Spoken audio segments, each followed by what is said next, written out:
Hey folks, welcome back to Dragon Quest Swords. Taking on the third purple mirror boss here. As you can tell, it's a Valgirt clone. Golden Valgirt. Or Valgirt Nedlog, or whatever it was. Valgirt Nedlog. Anyway, I mentioned my first Valgirt fight, the original Valgirt, that slashing the hell out of this guy didn't help much since it didn't build up your Master Stroke gauge. I was very mistaken.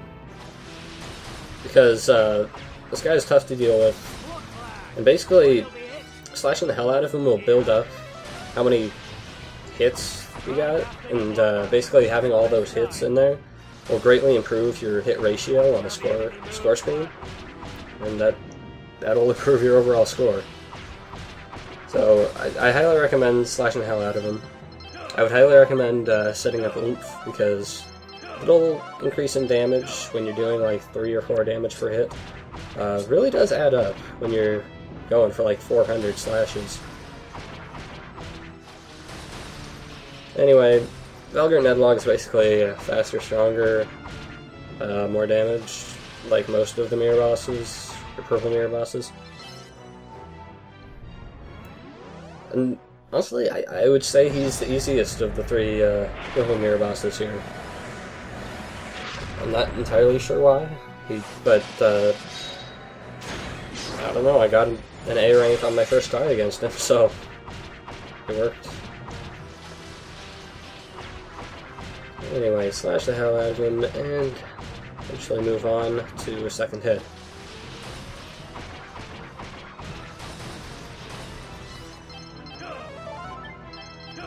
Yeah, basically it's the same fight, but it's faster, basically.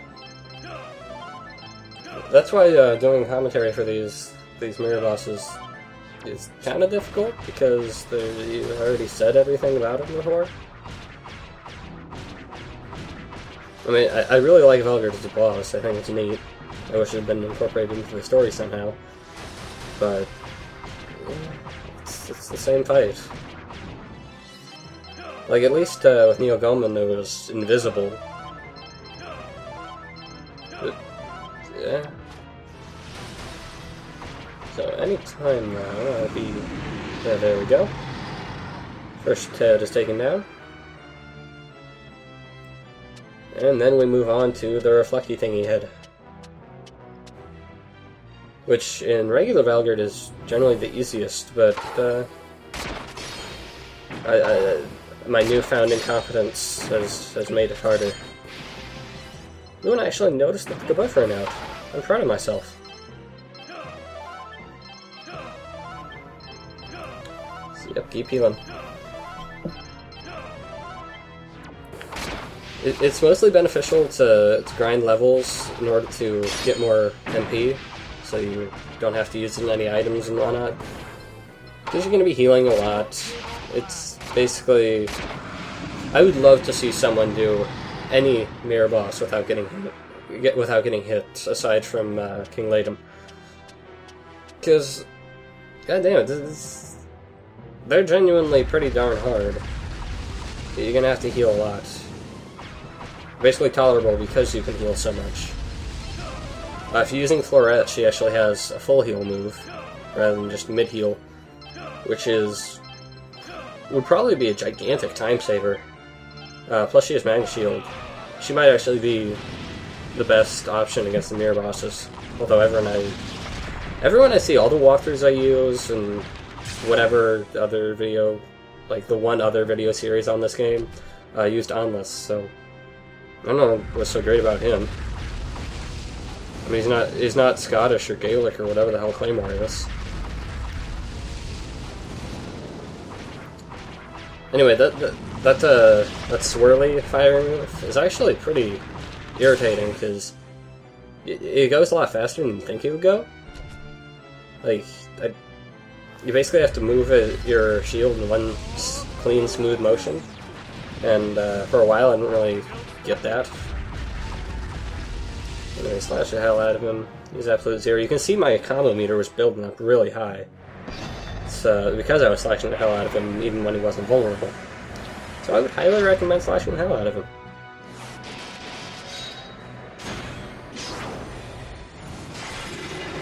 And there we go, phase 1 done. It's honestly pretty manageable.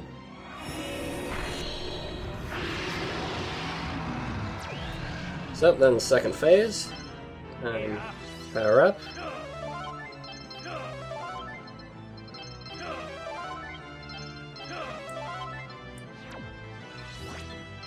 And also use our replenish shield. You're probably going to need a replenish shield, unless you got super lucky at the combo and got the best shield, and even then you might need it, I don't know.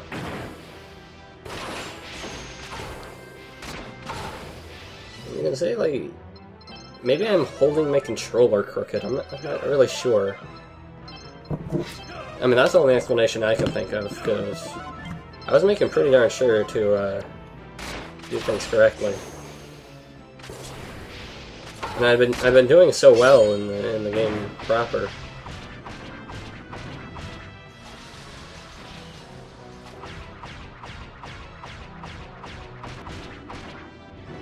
Let's see. Yeah, I was about to ask, do I have an ink going? I was sure hoping, yeah, because I think that's when I realized the whole racking up damage, even by minuscule amounts.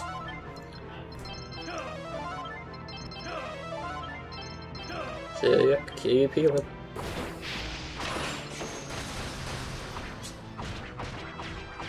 And there you can see the oomph adds a good 10 damage to more normal hits, which is pretty good when you're doing about 30 per hit.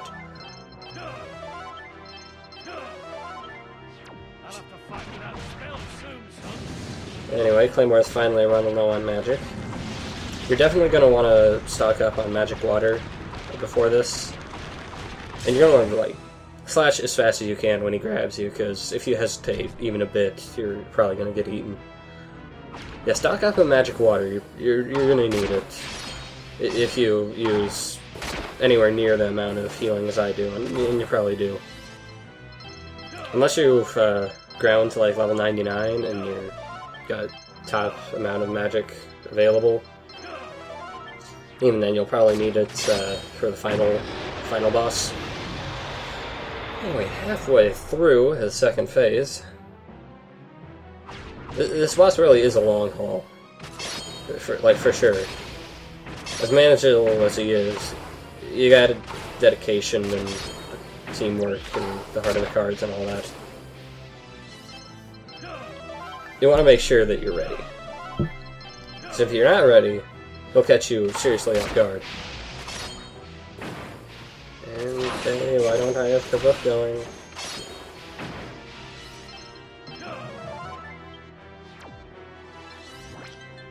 There we go. Use magic water. And I swear to God, if you don't set up the wolf, I will be very angry.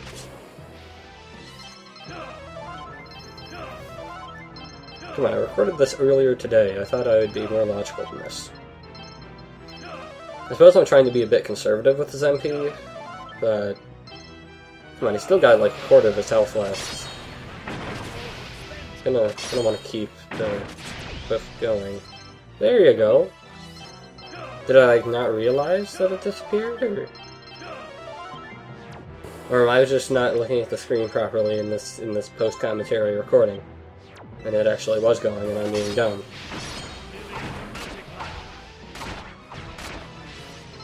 Yeah, I do an awful job of reflecting those, to be honest. Hopefully my confidence issues will be sorted out by the time I take on the final mirror boss.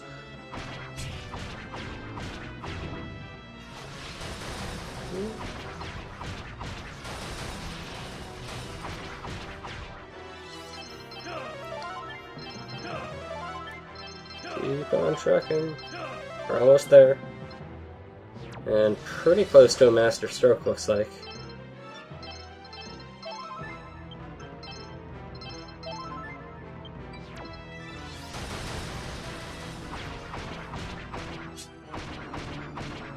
So yeah, every once in a while I accidentally stab at a random area of the screen, which is irritating, and there I realize he's out of magic.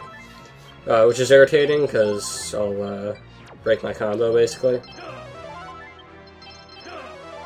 So that's why it's kind of useful to aim before you strike, like the game tells you over and over.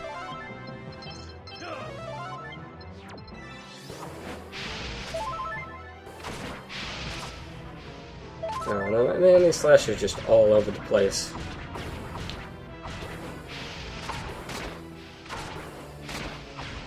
Honestly, looking at this in retrospect, I do awful here. I don't know how I got an A rank.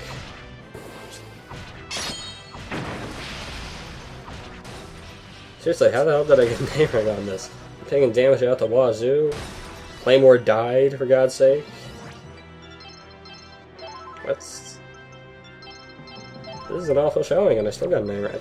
How did that happen? Whatever, he's dead. And after that, there's only one mirror boss left to go.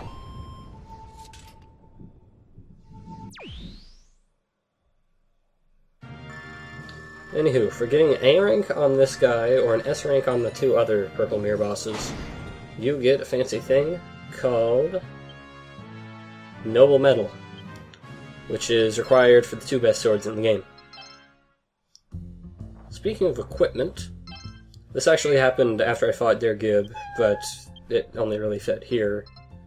For 100 mini medals, which you can get by killing King Latum over and over, you'll get the best armor in the game.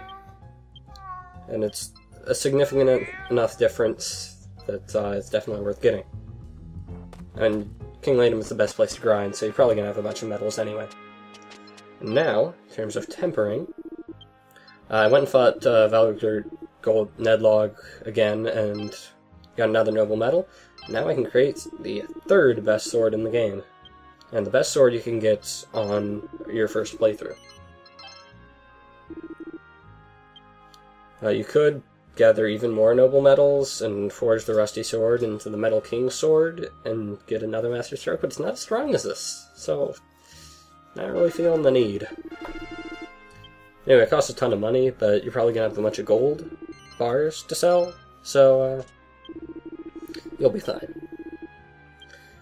And if you look at my equipment here, this is basically what you're going to want, unless you get really lucky at the tombola and get the best shield in the game, but that's probably not going to happen. So I will see you guys next time for the final mirror boss. See you then.